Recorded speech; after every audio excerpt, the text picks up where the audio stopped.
Hello everyone and welcome to the latest edition of the press conference review. I am once again doing the main bulk of this from the AXA training centre.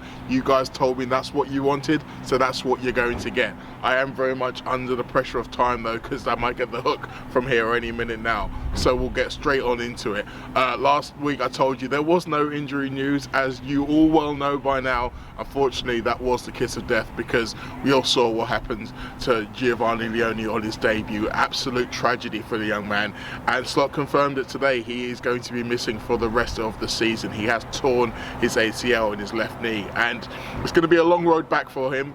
But I'm very pleased to hear what Slot said, and I believe that it's true, because we can go right into our top takeaway, which is top takeaway number one.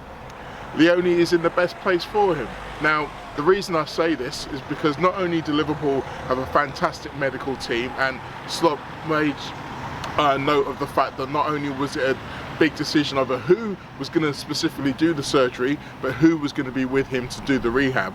But he can look around the dressing room and see plenty of examples of players who've come back from exactly what he's gone through and come back stronger. You remember Joe Gomez? He did his ACL in the very first training session under Jurgen Klopp. We all know what happened to Virgil van Dijk in 2021. Some of you may not remember the fact this happened to Florian Wirtz as well back in 2022. He tore his ACL against Wolfsburg. All three players came back to full fitness, full strength, and were able to be the great players that you see before you. And as I say, this is going to be so important for him for so many reasons. Not only giving him confidence that he can come back, but also in those dark days of rehab, there's going to be people around him who know what it's like, who are going to be keenly aware of when they need to come and put an arm around his shoulder. And we've heard so much from Leoni about how his hero is Virgil van Dijk. Who better to be the man to give him exactly what he needs on those dark days than the guy who he's looked up to for most of his footballing career.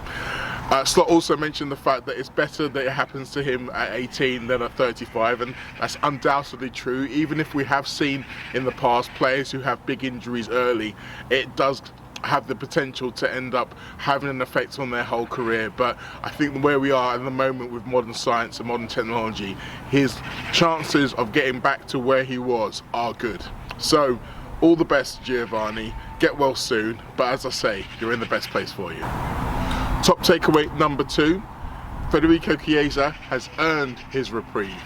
Now, obviously, his fellow Italian has had that bad news, but it ends up working out well for Federico, because what this means is that he can now be added to Liverpool's Champions League squad. Slot confirmed that he has at least begun the process to make that happen. There is a rule under UEFA rules that if a player is injured for longer than 2 months, it's counted as a long-term injury and they can be replaced.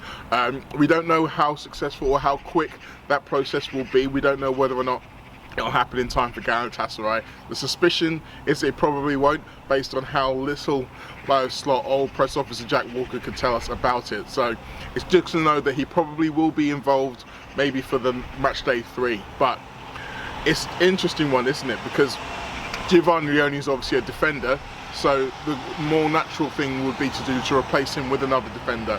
Maybe someone like Reece Williams could have come into reckoning. But it is Chiesa who looks like he's going to be in, and well, maybe you could say yes, by first team squad situations he is in by default, but I think that kind of does Chiesa a disservice. If there's any chance that Slot had begun to regret his decision to leave him out, it's because of the way that Chiesa has attacked this season.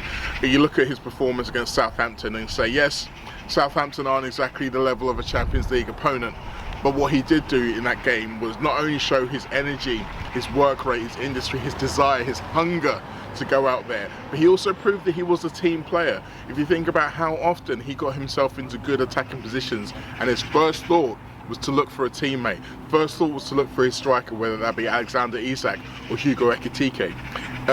Ekitike's goal being the perfect example.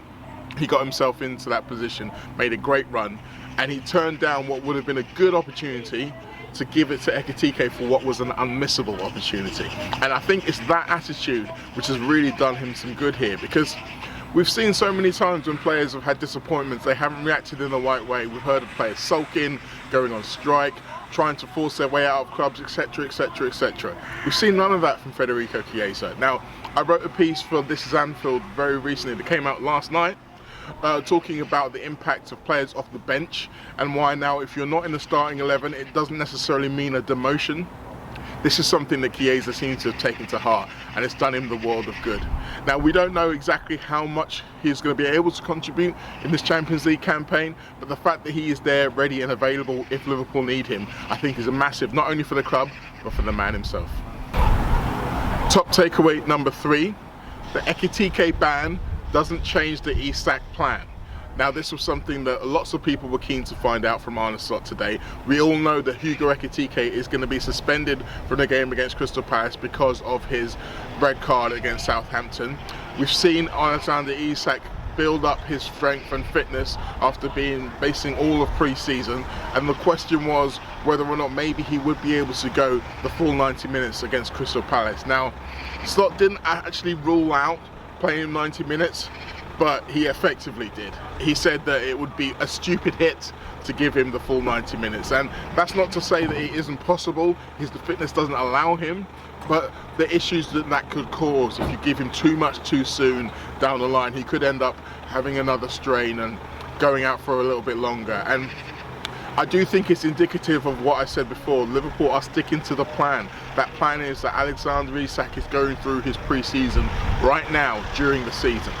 Slot mentioned the fact that at this stage during a pre-season you normally be seeing 60 to 70 minutes, and that expectation is what we'll see from Alexander on Saturday, which can tell you that he probably is going to start the game. There was some question whether or not he might be using Federico Chiesa maybe to start the game in the central positions and maybe tire out the Crystal Palace defenders a little bit and then add Alexander Isak into it.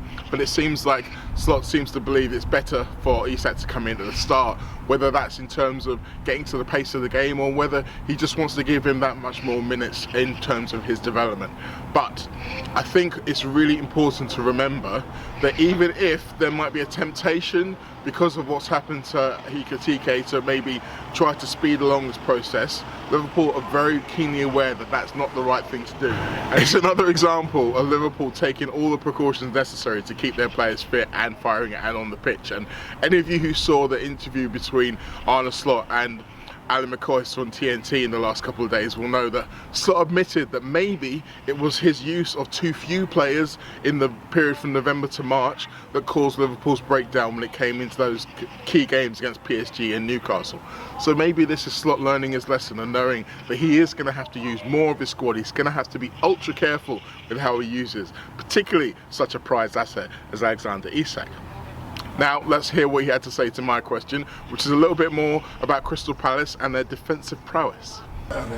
You've spoken before about Crystal Palace and how hard they work to stop other teams scoring goals. I think they've only conceded 3 in their 8 games in all competitions this season. How much confidence do you take from your scoring record in the Premier League? I think it's 39 consecutive games, and not only that, 11 different scorers already this season, so you've got attacking weapons all over the pitch. Yeah, we do, but even we find it very hard to score goals against them. In the 3 games we've played them twice, we only scored 1 goal, and in one time that was enough for the win.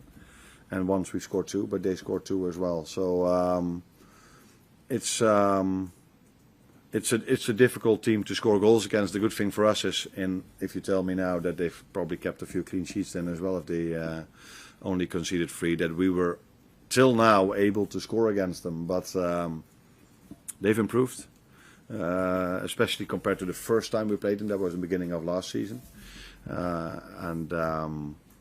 Yeah, we have, that's true, players that can score goals. We have the quality as a team to create chances for our front 3 players or front 4 players.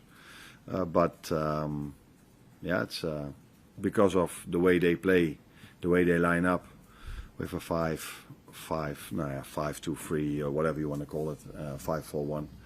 It's not easy to create, and that's why when we create, it would be smart then to score as soon as we can.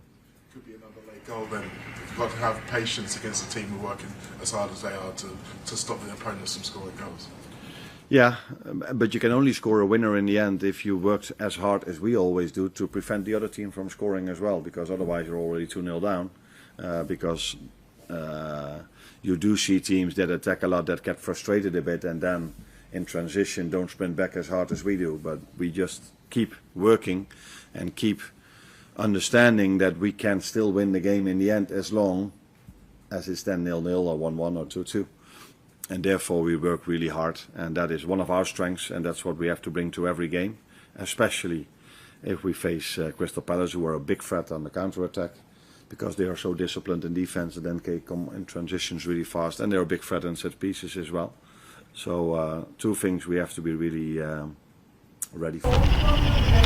I mentioned Liverpool's scoring record there, 39 consecutive Premier League games. That's actually the second longest in all-time Premier League history, behind what I believe to be the greatest Arsenal side of the Premier League era.